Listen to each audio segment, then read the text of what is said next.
сатҳи ҷойкорӣ, сатҳи коригарон зиёд шидесай. Хостанд ки вездиам ёра кушода кунанд. Ина нишонтон медиҳам, агар битовада камера. нафарое ки дар Москва ё ки Московский област қарор дорем. Агар ҳуҷҷатҳои шумо тамом шидагӣ боша ва бихоҳем ки границаи Қазоқистона бигзарем, рақамҳое ки дар рӯи экран ҳаст, дар ҳамин рақамҳо занг бизанем, ҳатман айноми ма гап занен, омада шуморо аз дари хонатон гирифта ба границаи Қазоқистон мебарад. Ассалому алайкум ба ҳама тамошобинони барномаҳои канали Юрист TJ. Тамошобинони азиз, имрӯз ба маълумоти ҳамаи шумо ахборотҳои нав мерасонем. ва дар идомаи барнома комментарияҳоро хонда ба саволҳои шумо ҷавоб мегардонем то охири видеоро тамошо кунем. Замони ифтитоҳи масҷиди калони Душанбе маълум карда шуд. Чӣ хеле ки медонем, тақрибан чанд сол шид дар шаҳри Душанбе масҷиди калонтарин бояд ки кушода ва ба истифода дода шавад. Масҷиди бузурги Душанбе муштаракан аз ҷониби Тоҷикистону Қатар сохта шудааст ва тибқи расмиёт бояд бо иштироки ҳарду ҷониб ифтитоҳ шавад, гуфт раиси Кумитаи Дини Ҷумҳурии Тоҷикистон. Масҷиди марказии навбунёди шаҳри Душанбе ки бузургтарин дар минтақа аст, эҳтимол нимаи аввали соли равон кушода шавад, иттилоъ дод раиси Кумитаи Дин.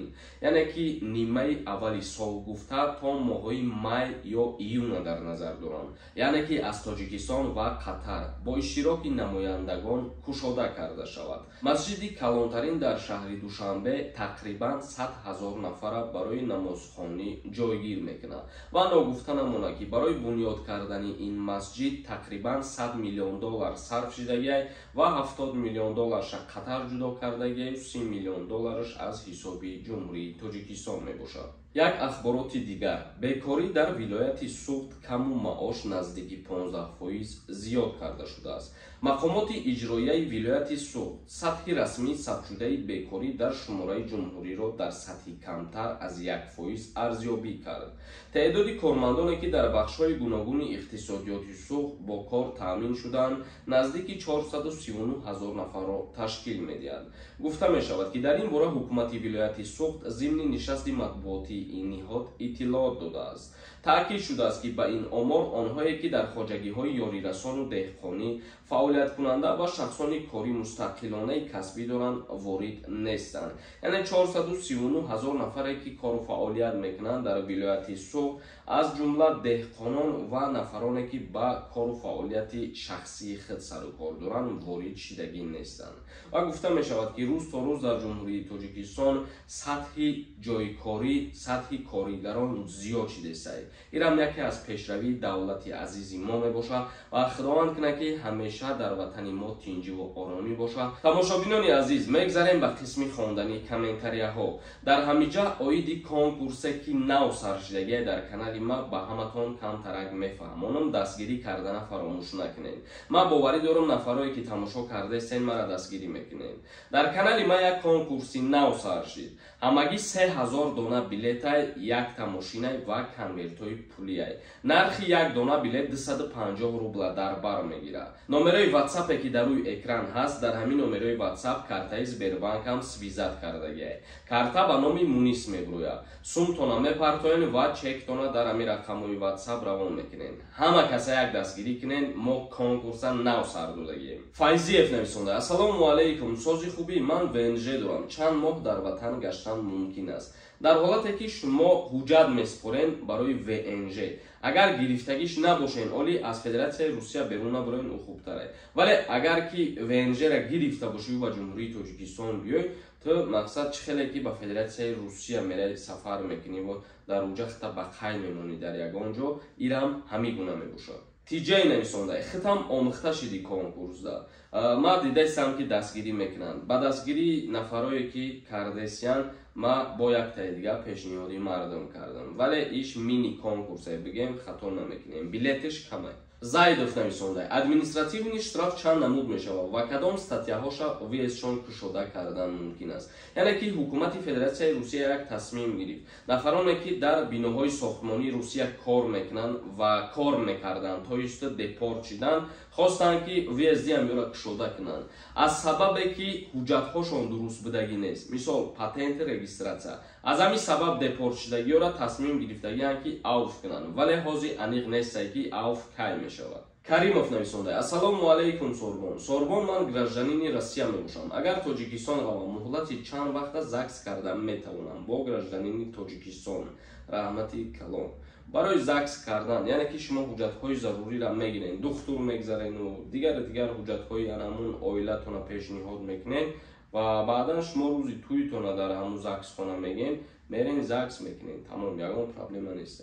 Дар ҳолате ки тӯй кардагӣ бошен, ЗАГС надошта бошен, дар ин ҳолат мумкинам 1 ҳафта ё ки 10 рӯз вақт равад. Шарипов нависонда: Ассалому алейкум акай Сорбон, барои аблава ягон гапи хабар нест. даъваткунӣ ба хизмати ҳарбӣ оли сар шидагӣ нестай ва ягон намуд даъваткунирам нарафтестай.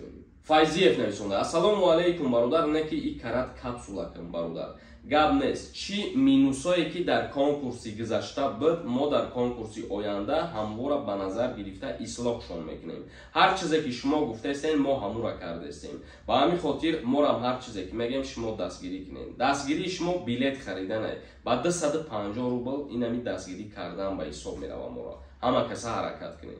Холиқов нависонда: Ака барои гражданства РФ двойной дорад. Дар Россия ягон қонуни нав биромада, ку ягон сухан кард. Не, мутаассифона ҳозир ягон хабари нав нестай, ягон қонуни навам нестай. Маъруфов нависонда: Сорбон, ту чӣ хел ҳуқуқшинос, тоҷикӣ гап зан, победител нагу, ғолиб бигӯ, душвор нестай ку. Охир то одами босаводи баъд аз он бесаводҳо чӣ интизор шавем, ё ки пурра бо забони русӣ гап зан.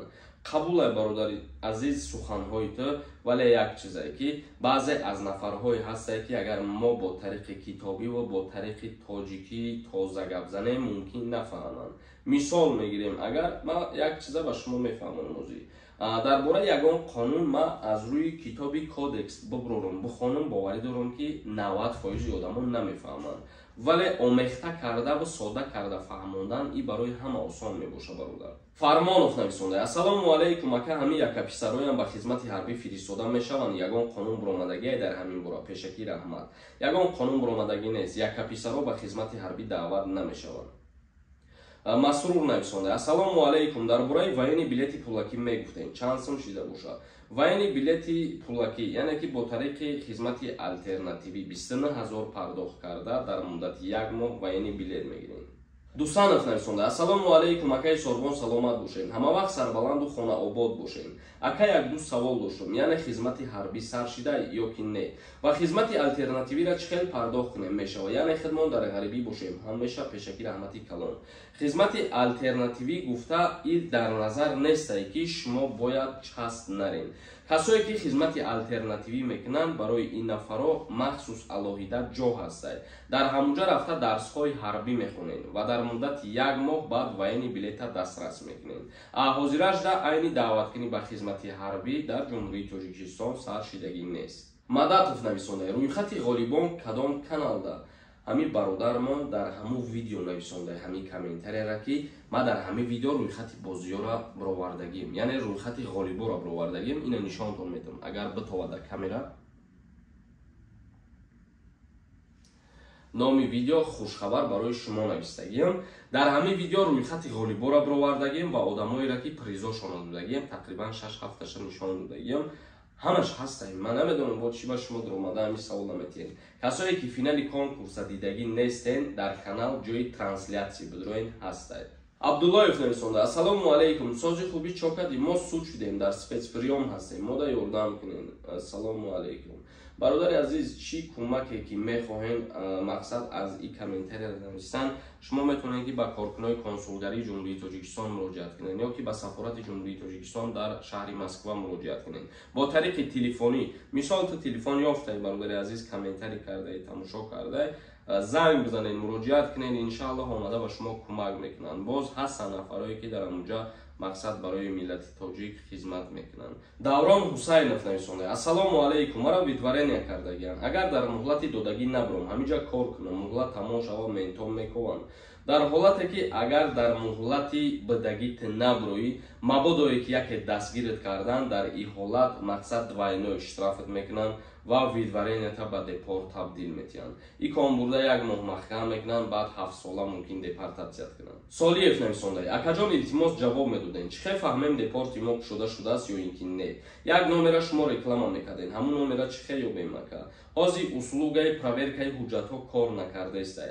Агар ма ба ҳамун одам ҳамсуҳбат бишам, мақсад ба кала бигира кор фаъолият кардана, як услуга ташкил мекунем барои проверка кардани ҳуҷҷатҳои зарурии муҳоҷирон. Фикротона ҳатман бинависед дар ҳамин мавзӯъ дар комментария. Тамошобинони азиз, видеои имрӯзаро ҷамъбаст мекунем то барномаҳои оянда. Худованд ҳамаи мо шуморо нигаҳбон бошад.